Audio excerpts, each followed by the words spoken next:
If you think the type of fuel and oil you put in your equipment isn't a big deal, you could be in for a 120 decibel wake-up call. Although ethanol fuel is easily accessible and cheaper than synthetic options, it can be much costlier in the long run for a variety of reasons.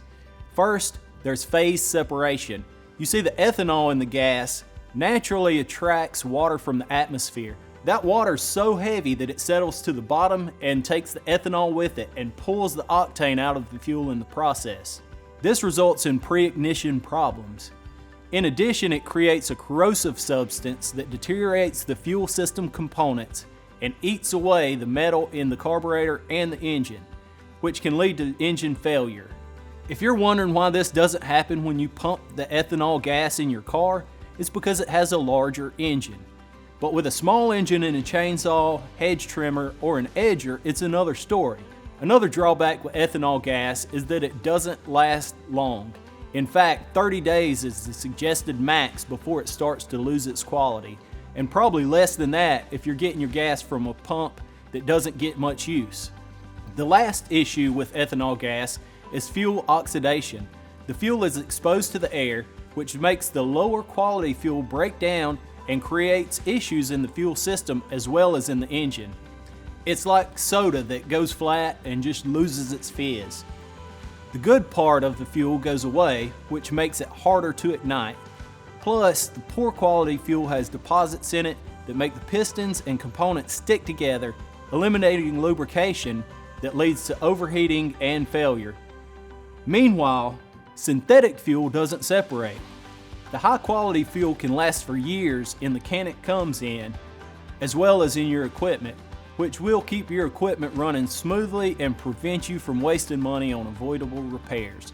However, if you can't avoid using ethanol gas, at least make sure you're getting the higher octane. It won't eliminate the problems of ethanol gas, but will reduce the damage caused by starting with a lower octane gas. Basically, there are three things to always consider to protect your fuel system and engine components: how long and how you're storing your fuel, where you're purchasing your fuel, and the type of fuel you're purchasing. As for the maintenance for a two-stroke engine, the oil is just as critical as fuel because it does two things. It lubricates the engine components because it's mixed with the fuel, and it lowers the temperature of the engine and internal components. With the exhaust side of a small engine of a chainsaw operating between 800 and 1200 degrees Fahrenheit, this is essential. When you buy a branded oil, it's been tested on that specific brand of equipment and formulated for use at specific temperatures and engine speeds. On the other hand, if you buy a generic version of two-stroke oil, there's no guarantee that it can handle the intense temperatures your engine is running at, or if it can maintain the necessary lubricity to keep the engine turning around 200 revolutions per second under load. Simply put, a generic oil could lead to your engine overheating and potentially even failure. One other thing to look for with your oil is the JASO FD label.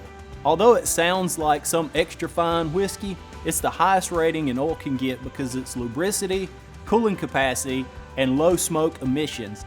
The bottom line is that spending a little more on synthetic fuels and oils up front saves you and your equipment big time in the long run. Until next time.